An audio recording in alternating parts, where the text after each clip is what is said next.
Dobre, tak teda počkáme na koniec.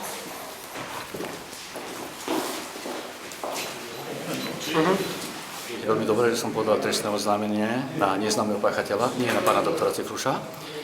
Pán vyšetrovateľ, si dovolím opätovne povedať, že odflakol tento prípad, pretože ja to dokážem, že je to trestný čin a že tých 138 000 kilometrov bolo najazdených.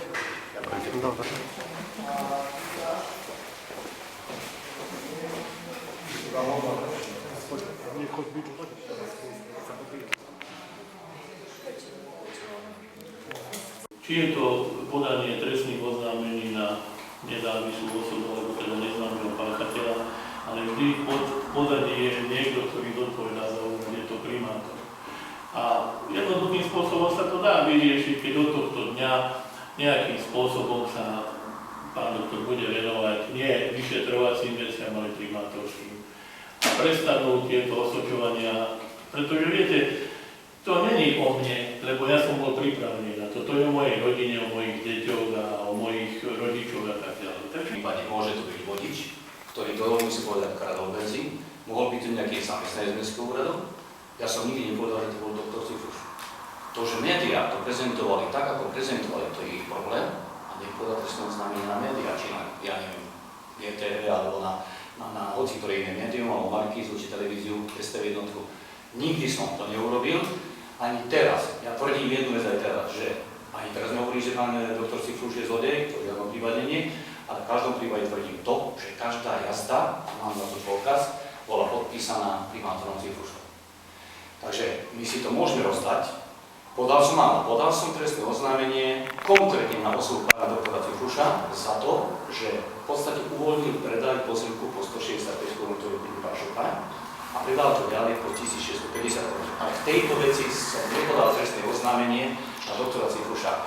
Môžeme sa súdiť, ale mám taký pocit, že pán doktor, pán kolega z tohto náčika nezavrší. A určitých ľuďov, ja som sa celý život učil, mám 3 vysoké školy, 5 atestácií, ale jednoducho, aby som sa ja zaoberal benzínom a nejakými maličkosťami, alebo predal som Šucháňovi, čo tu už není tomu procesu pojednávania, za 2460 eur pozemok. Veď môj príjem zubného chirurga nebudem komentovať. Tak preboha živého, keby to bolo vec, ktorá naberá miliónové rozsahové hodnoty, ale malichernosti preboha živého, možno, že toto je jediné miesto, pán Susák, kde sa dá vyrozprávať medzi nami určité skutočnosti, pretože iné miesto neexistuje. Ani na zastupiteľstve, ale nikde. Toto je jediná pôda, kde sa môže otvorene povedať, že myslíme si to a myslíme si ono. Už ako dopadne rozhodnutie, to v tomto prípade nie je dôležité, ale konečne vieme si face to face povedať to, čo si myslím, že inde by sa to nedalo povedať.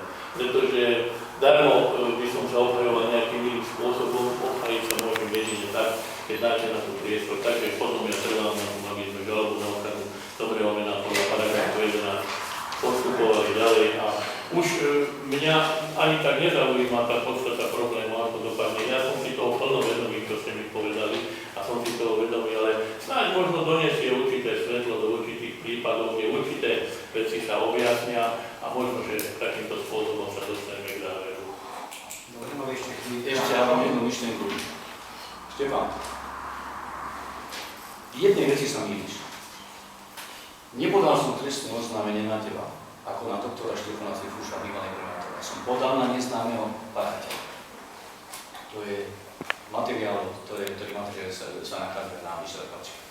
A že sú to malichernosti, ja som dal výhodkový stanovisko istej renovovanej firmy, kde sa hovorí, že o 138 000 km je výjazd na motorovom vozidle, tak menej objazdený ako je na tachometri. Prepočítal som to, to je cirka 700 000 korún, bolo neprávom vybraté z pokladne mesta Rimavskej Soboty. Ak je pre teba to malichernosť, pre mňa to nie je malichernosť. Ale nehovorím, že si to ty ukradol. V žiadnom prípade. Na to nemám právo. Nie je známy páchateľ, niekto prešetruje činné trestné konanie. Tak ja som túto kauzu bral ako teda stína utržený, pretože moja ja sa volám Cifruš.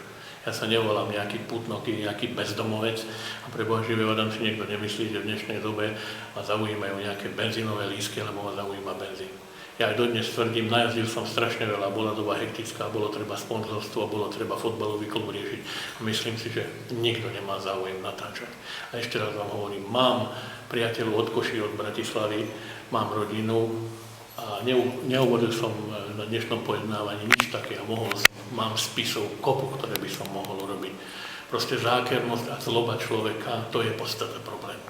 Podstata problému není, či je neznámy páchateľ, ale pri svojej neschopnosti vyvalávať kauzy, si myslím, že to je podstata problému. Nie to, či Cifruš predal Šucháňovi 2430 eurový pozemok, prosím vás pekne, keby to boli miliónové hodnoty. Ale to je druhá stránka veci. Myslím si osobne, že keby som spočítal to všetko, čo som ja mestu nechal, veď prvé volebné obdobie, kým nebol nástupca primátora, každý štvrtok to bolo 9000 korún som nechával, a keď to spočítam za jeden rok a spočítam, že u mňa robili fotbalisti a tak ďalej, tak to je absolútne žiadna kauza. Cítim sa byť morálne a psychicky devastovaný osobou doktora Šimka, pretože tu nejde len o to. Keď som mu bol hovoril, že donesiem psychiatrický nález, že mamka ležala 8 týždňov na psychiatrii, deti boli v škole atakované a tak ďalej. Ale viete, ja sa volám Cifruš. Ja nebudem sa s niekým mimosúdne dohadovať a hádam si niekto nemyslí, že so Šimkom si sadnem za jeden stôl, dokonca do jedného auta by som išiel do Mladej Boleslavy. A keď súdu je ťažké urobiť Mladej Boleslavy, ja to zaplatím. Ja si to môžem dovoliť. A išiel som za primátora už tak, že všetko som si mohol dovoliť, pretože som nepotreboval kradnúť.